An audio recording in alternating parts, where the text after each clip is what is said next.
नमाज में 2 सजदे और 1 रुकू क्यों रखा गया? मज़हब इस्लाम में नमाज दूसरा अहम तरीन रुकन जो कलमा तौहीद के बाद अहम है और इसी रुकन के मुतल्लिक क़यामत के दिन सबसे पहले सवाल किया जाएगा। नमाज में 1 रुकू और 2 सजदे क्यों रखे गए? नमाज में 1 रुकू और 2 सजदे क्यों रखे गए? नमाज को कायम करने वाले ही ने दीन को कायम किया और जिसने नमाज को छोड़ दिया इसने दीन की अमारत गिरा दी।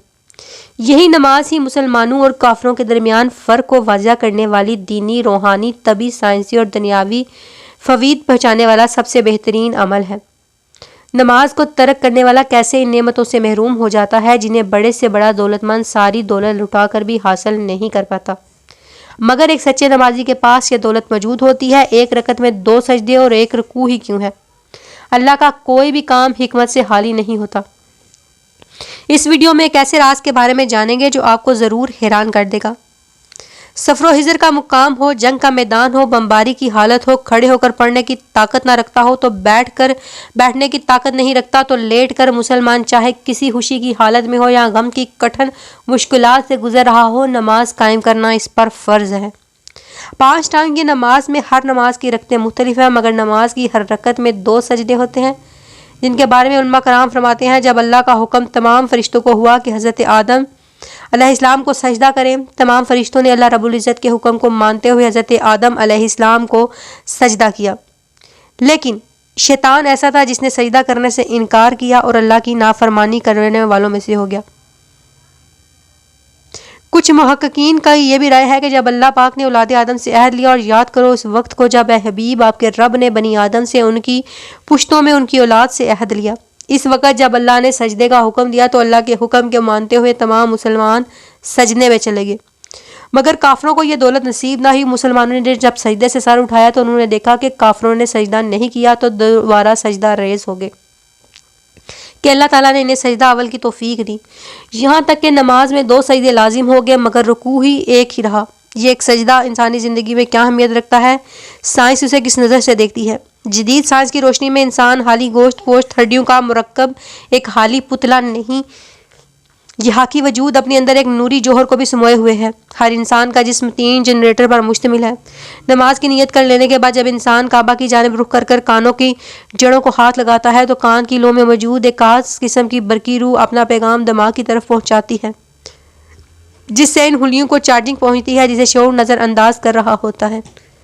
बल्कि रूह के ज़रिए पहुँचाया गया दिमाग को यह पैगाम दिमाग के इस हिस्से को रोशन कर देता है जिसमें रूहानी सलाहतों का पैगाम रखा होता है, जिसका अगला कनेक्शन हाथों के साथ मुंसलिक होते ही जब इंसान नमाज के लिए हाथ बांधते हैं तो ज़ेरे नाफ जनरेटर में बिजली का ज़हीरा हो जाता है, जो इंसान को जिनसी निज़ाम को कायम करने में ताकत मुहैया करता है। तकबीर औला के लिए उठाए जाने वाले दोनों कानों तक हाथ ही हमारे बाजू पट्टों में एक नई जान डाल देते हैं, जिससे गर्दन के पट्टों और शानों को ताकत मिलती है।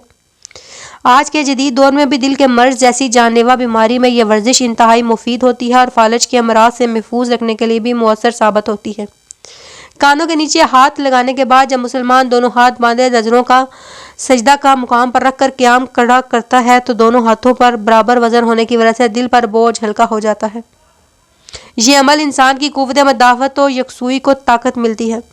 क़याम के बाद रुकू की हालत में परवरदिगार के सामने झुकने से कमर दर्द की तकलीफ ख़त्म हो जाती है। रुकू करने की सूरत में जिस्म के ऊपर हाल वाले हिस्से में झटके की वजह से खून पंप करता है। रुकू से दोबारा क़याम की हालत में खड़े होने पर चेहरा और सर का दौरान खून जो हालत रुकू में बढ़ गया होता है वो नॉर्मल हालत में आ जाता है, जिससे शरियानों में लचक बढ़ने की वजह से फालज और हाई ब्लड प्रेशर के खतरात कम हो जाते हैं। मेडिकल साइंस के मुताबिक सजदा के तर्ज पर झुकने से दिमाग की शरियानों की जानिब खून का झिकाव ज़्यादा हो जाता है। इसके अलावा दिमाग की तरफ खून का पहुंचाने का कोई अमल नहीं, सिर्फ वाहिद एक ये सजदा ही है। दिमागी सहाब और सर के दूसरे हिस्सों की जानिब खून मतवाजन हो जाता है, जो दिमागो निकाह को तेज़ कर देता है। सजदे से सर उठाते हुए जलसे की हालत में फेटे से बैठने से घुटनों की तकवीत मिलती है। अतिहात पढ़ने के बाद जब दोनों कंधों की जानिब चेहरे को फेरते हैं سلام کرتے ہیں تو اس وقت گردن کے عضلات کو طاقت ملتی ہے۔ نماز پڑھنے والا شخص نماز نہ پڑھنے والے شخص کی نسبت حشاش بشاش رہتا ہے۔ یہ عمل صرف ہمیں اسی صورت میں فائدہ پہنچا سکتا ہے جب اللہ کی اس عظیم نعمت کو پوری یکسوئی توجہ اور سنت رسول کے مطابق ادا کرنے کی پابند ہو سکتے ہیں۔ نماز پڑھنے کے عمل میں کتنے حقائق پوشیدہ ہیں یہ سب تو ہم اچھی طرح جان چکے ہیں۔ اب ہم اس امریکی ڈاکٹر کی ریسرچ جو اس نے نماز کے عمل کو دیکھتے ہوئے کی سمجھنے کی کوشش کریں گے۔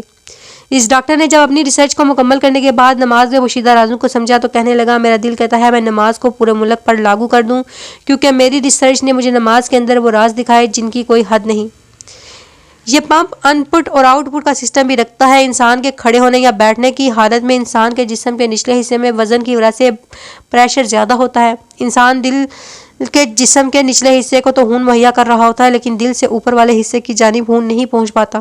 دل کے اوپر والے حصے کو خون مہیا تب ہی کیا جا سکتا ہے جب انسان کا سر نیچے کی جانب جھکا ہو اور دل سر سے اوپر ہو جائے۔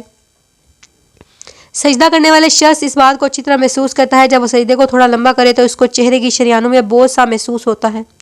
دراصل وہ طویل سجدہ کرنے کی صورت میں خون کی ان رگوں تک سپلائی ہوتی ہے جو پمپ کے سر کے نیچے ہونے کی وجہ سے نہیں پہنچ پاتی۔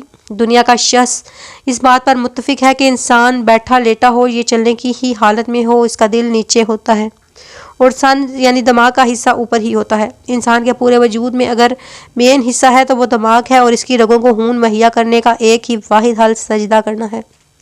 اللہ رب العزت کے حضور 5 وقت سجدہ کرنے سے نہ صرف طبعی فوائد حاصل ہوتے ہیں بلکہ نماز پڑھنے والے شخص کی زندگی پرسکون و خوشگوار گزرتی ہے، اور آخرت میں جو انعامات اللہ رب العزت سے عطا فرمائے گا وہ مالک کائنات ہی بہتر جانتا ہے۔ دعا ہے اللہ رب العزت ہمیں 5 وقت نماز پوری یکسوئی کے ساتھ پڑھنے کی توفیق عطا فرمائے، آمین۔